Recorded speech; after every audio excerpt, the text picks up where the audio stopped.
Je suis sûr que tu as déjà vécu cette situation d'entraînement où ta barre te semble beaucoup plus lourde que d'habitude. Et là, tu commences à énumérer la liste des coupables. Donc tu te dis que tu as peut-être mal dormi, que c'était peut-être le brunch du samedi matin ou la petite sortie en boîte avec les copines. Ou tout simplement que tu es en train de régresser. Et si ça te parle, reste bien avec moi. Parce que ce que tu vas apprendre dans les 20 prochaines minutes va changer ta façon de voir ton corps pour toujours. Et surtout, tu vas arrêter de culpabiliser pour quelque chose qui n'est absolument pas de ta faute. Pour celles qui ne me connaissent pas encore, je m'appelle Axel et j'aide les femmes à transformer leur physique, mais surtout à comprendre ce qui se passe dans leur corps. Et le scénario que je viens de te décrire, je le retrouve quasiment chez toutes mes clientes. Souvent, ce sont des femmes qui s'entraînent depuis des années, mais qui se retrouvent complètement perdues dès qu'elles arrivent à cette fameuse période du mois. Et là, attention, ce que je vais te dire est très important parce que la trahison dans cette histoire, elle ne vient pas de ton corps. Elle vient tout simplement du fait qu'on ne t'a probablement jamais donné les outils pour le comprendre. Et ce qu'on va faire ensemble dans les 20 prochaines minutes, c'est t'expliquer étape par étape comment fonctionne chaque phase de ton cycle. Et surtout, te donner toutes les armes nécessaires pour arrêter de subir ces différentes phases et donc de décupler tes gains en musculation. Bon, je te rassure, on n'est pas du tout sur un cours de biologie que tu pourrais voir à la fac, donc ne t'inquiète pas. Mais tu vas comprendre pourquoi sur certaines semaines tu te sens invincible et sur d'autres t'as littéralement envie de cramer ta maison parce que ton mec a respiré trop fort.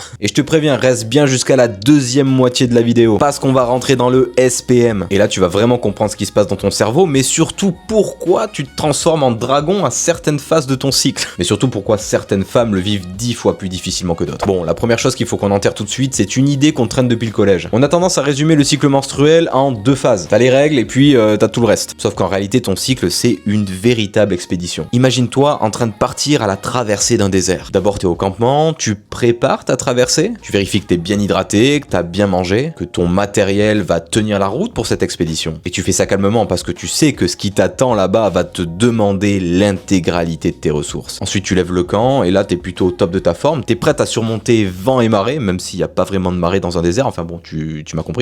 Il fait plein jour, t'as une très bonne visibilité, tu sais dans quelle direction tu vas, et puis tu te mets à franchir une dune gigantesque. Donc t'es en train de grimper, t'arrives au sommet, la vue est magnifique, mais l'effort devient épuisant. C'est précisément là que le ciel commence à s'assombrir. Le vent se lève, le sable commence à voler dans tous les sens, et là, fais-moi confiance, on y reviendra. Il vaut mieux savoir ce qui peut surgir du sable sous tes pieds. Et si tu veux vraiment savoir ce qui s'y cache, on se donne rendez-vous dans le chapitre SPM dans 10 petites minutes. Et donc voilà, ton mois c'est exactement ça. 4 étapes complètement différentes, chacune avec son propre climat hormonal. Ce qui fait que ça a une véritable incidence sur ton énergie, ta force, ta capacité de récupération, mais aussi ton humeur. Et tout ça, ça va changer l'expérience de ton expédition. Donc appliquer la même stratégie du jour 1 au jour 28. C'est mathématiquement impossible que ça fonctionne tout le temps. À un moment donné, tu vas forcément te retrouver à contre-courant de ton propre corps. Et le pire dans l'histoire, c'est que tu vas croire que c'est de ta faute. Donc on va prendre les 4 étapes une par une. On va toutes les décortiquer. Et à la fin, tu vas voir que chaque pièce du puzzle finisse par s'emboîter. Donc on démarre au jour 1, le premier jour des règles. À ce moment-là, tes 2 principales hormones sexuelles, la progestérone et les œstrogènes, sont à leur niveau le plus bas. Parce que ton corps est entièrement mobilisé sur une seule mission, éliminer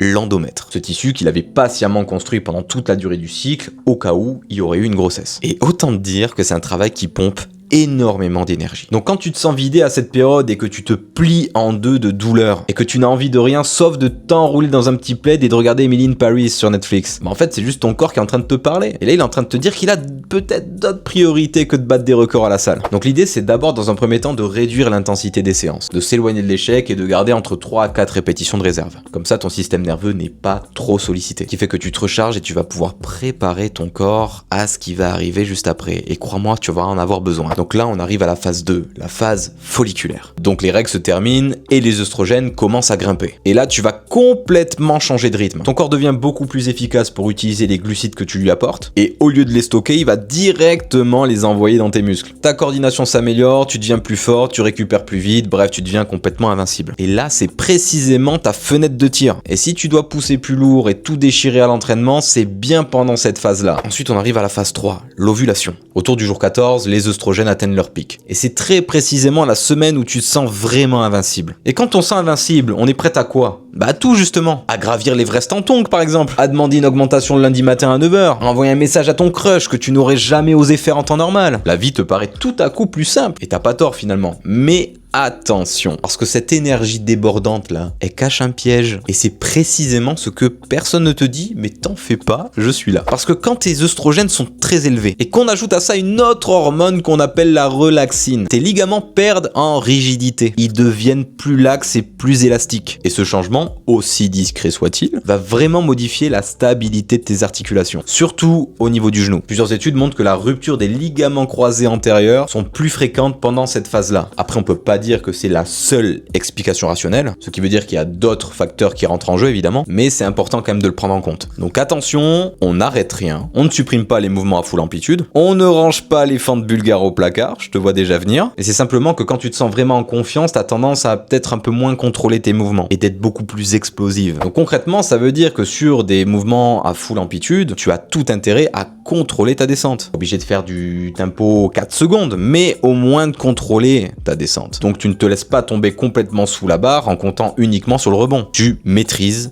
ta descente, c'est hyper important. Tu ne laisses pas partir ton genou vers l'intérieur si la charge est trop lourde. Parce que si on a des ligaments plus laxes, c'est précisément cette amplitude non maîtrisée qui pose problème. Ensuite, on arrive dans la phase 4, la phase lutéale. Donc là, tu peux ressentir une augmentation de ta température corporelle. D'ailleurs, tu peux le mesurer toi-même avec un thermomètre basal dès le matin. Et avec cette élévation thermique, forcément, ton métabolisme s'accélère. Et les recherches montrent que tes besoins énergétiques peuvent augmenter de 200 voire 300 calories par jour. Tu te rends compte? Et tu vois où je veux en venir? Tu peux même te retrouver en déficit calorique sans même avoir touché à ton alimentation. Et te demander, agacé, pourquoi tu es tout le temps fatigué? Pourquoi tes séances te semblent infiniment plus dures? Pourquoi tu as une faim que tu n'arrives pas à expliquer rationnellement? Et pendant que tout ça se met en place en arrière-plan, ta sensibilité à l'insuline diminue, ton corps se met à retenir de l'eau, et les efforts à la salle te paraissent beaucoup plus intenses que d'habitude. Et c'est précisément à ce moment-là que la plupart des femmes se mettent à douter. D'ailleurs, pendant qu'on est sur cette phase lutéale, j'aimerais te parler d'un sujet qui va paniquer la plupart des femmes, c'est la rétention d'eau. Et je sais exactement ce qui se passe, tu montes sur la balance et là tu commences à avoir plus 1 kg, voire même des fois plus 2 kg. Et là t'es en train de paniquer, t'es en train de te dire que ton plan ne fonctionne pas, que t'es en train de prendre du gras et que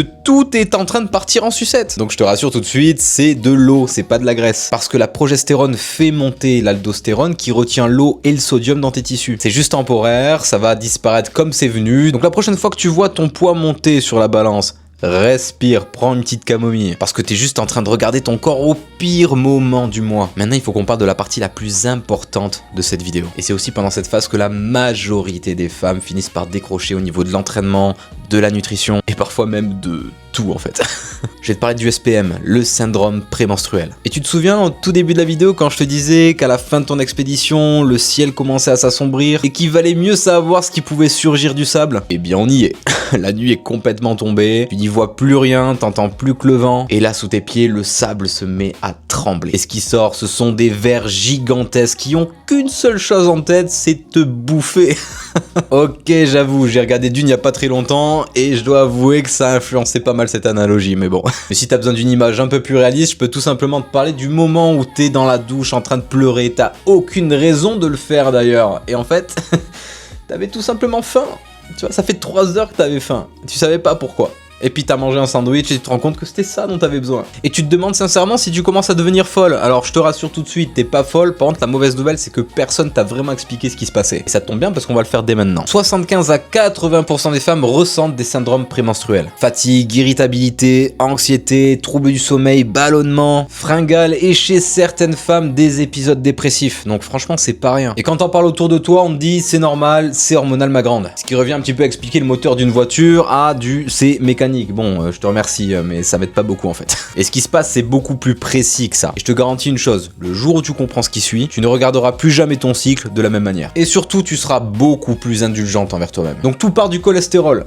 Ouais, t'as bien entendu, le cholestérol. Et je te rassure, c'est pas l'ennemi numéro 1 qu'on a voulu nous laisser croire depuis des années. En réalité, c'est la matière première dont t'as besoin pour fabriquer des hormones stéroïdiennes. Et sans cholestérol, t'as littéralement aucune hormone qui peut se fabriquer. Donc déjà, tu peux arrêter de le diaboliser dans ta tête. Ça suffit. Donc ton corps transforme ce cholestérol en prégnénolone, qu'on appelle parfois la molécule mère parce que c'est de là que tout commence. La prégnénolone est ensuite convertie en progestérone. Et la progestérone fabrique à son tour l'allopregnanolone. Et c'est précisément à cette dernière étape que tout se joue, donc s'il te plaît, reste bien accroché. Donc l'allopregnanolone, c'est un neurostéroïde. Autrement dit, c'est une molécule qui parle directement à ton cerveau. Et son rôle, c'est de moduler les récepteurs GABA-A. Tu peux les imaginer comme des vannes qui contrôlent l'excitabilité de tes de neurones. Quand ces vannes répondent bien, t'arrives bien à dormir, ton cerveau est plutôt reposé, t'as pas spécialement d'anxiété. Et c'est là qu'on voit que chez certaines femmes qui souffrent de SPM, on remarque que leur niveau d'hormones est totalement normal, mais le problème ne vient pas des hormones, il vient de ces vannes qui n'arrivent plus à s'ajuster aux fluctuations. Parce que quand l'allopregnanolone monte puis redescend rapidement à l'approche des règles, les récepteurs en fait ils partent en vrille. Et derrière ça devient le bordel. Anxiété, irritabilité, insomnie et parfois des épisodes dépressifs lourds. La sérotonine s'effondre, la dopamine se dérègle et l'inflammation qui grimpe en arrière-plan. Tu vois, quand on te dit que t'es plutôt instable émotionnellement, c'est la formulation la plus injuste qu'on puisse imaginer. Parce que t'es pas du tout instable, mais c'est que ton cerveau peine à compenser par rapport à tous ces changements. Et finalement, le ver, le dragon, enfin bon bref, peu importe l'image que tu peux te donner, ça n'a jamais été vraiment toi. C'est tout simplement un dérèglement précis qui se passe dans ton cerveau. Et la bonne nouvelle, c'est que quand quelque chose est précis, eh bien on peut agir dessus. Et avant qu'on rentre dans la partie où je vais te donner toutes les armes pour combattre tout ça, faut juste que je te parle d'un truc. L'allopregnanolone, les récepteurs GABA, la chaîne biochimique du SPM, c'est 10% de ce qu'il faut comprendre quand on est une femme et surtout quand on cherche à transformer son physique. J'ai regroupé dans un guide 10 ans d'expérience en matière d'entraînement, nutrition, physiologie, technique d'entraînement. Et tout ça évidemment c'est uniquement adapté aux femmes. Et si tu sens que tu vas aller plus loin que cette vidéo, le lien est tout simplement en description. Allez, let's go maintenant, je te file toutes tes armes pour combattre tout ça. Donc on a compris les mécanismes pour mieux agir dessus. Et il y a des leviers concrets qui vont vraiment faire une différence par rapport à tout ça. Le premier outil que je donne à toutes mes clientes qui souffrent de SPM, c'est le magnésium, 300 à 400 mg par jour. Il va agir directement sur les crampes, l'irritabilité et ta rétention d'eau.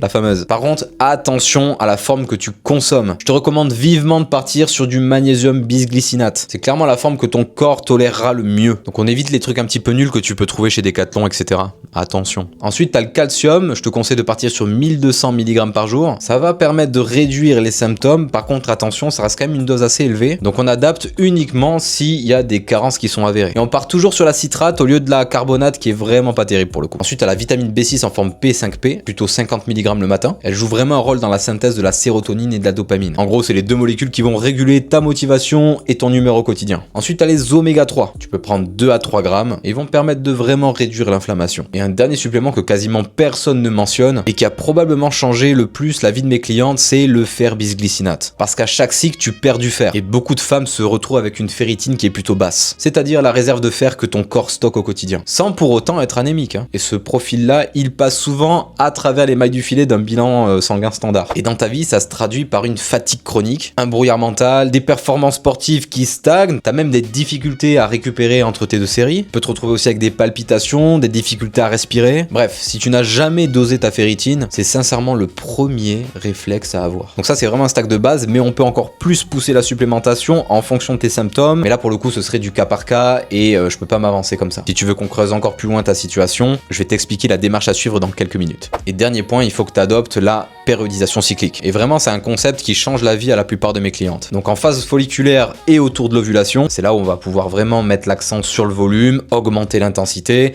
aller chercher à performer. Et ensuite, quand on arrive à l'approche des règles, hyper important de conserver le mouvement, continuer de vous entraîner. Alors oui, on garde pas la même intensité ni le même volume, mais c'est important de rester en mouvement malgré tout et de s'éloigner au maximum de la sédentarité. Parce que le fait de bouger, même de manière modérée, ça libère des endorphines, ça améliore aussi la sensibilité à l'insuline et ça réduit l'inflammation. Précisément ce dont tu as besoin pendant cette période. Une fois que tu as tous ces leviers en main, il se passe quelque chose de très simple. T'arrêtes de subir ton cycle. Et si tu ne sais toujours pas comment t'y prendre, que tu es complètement perdu sur la méthode à adopter pour atteindre les résultats que tu veux et que tu en as marre de cette charge mentale permanente de te demander si tu vas dans la bonne direction, clique sur le lien en bio, on se réserve un appel ensemble et je vais enfin débloquer cette situation et on va aller le chercher ce physique, je te le promets. C'était Axel, prends soin de toi et puis je te dis à la semaine prochaine.